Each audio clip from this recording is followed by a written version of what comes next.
Let's create these stunning diagonal French tips with our nude set. Here's everything you'll need. So to prep, get out your nude set, a little painting palette, this is optional, and grab a clean, thin and long nail art brush. Start off with a base nude shade that matches your skin tone the best. Here I'm using 1 coat underneath of Abyss and 1 coat of Moon on top of that.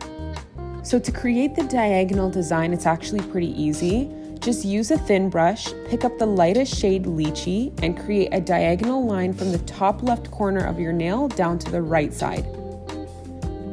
Continue creating diagonal lines up to the tip of your nail with each shade going from lightest to darkest. So here I'm picking up Dune and just applying it and covering up any mistakes of the previous line that I created. Don't worry if the lines are not perfect, because we are working from light to dark, we're able to cover those imperfections.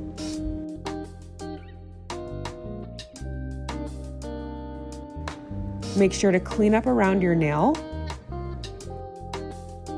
and then apply our gel shine top coat to level out the lines and seal your mani. And you're done. If you recreate this one, tag us at Orosa Beauty on Instagram.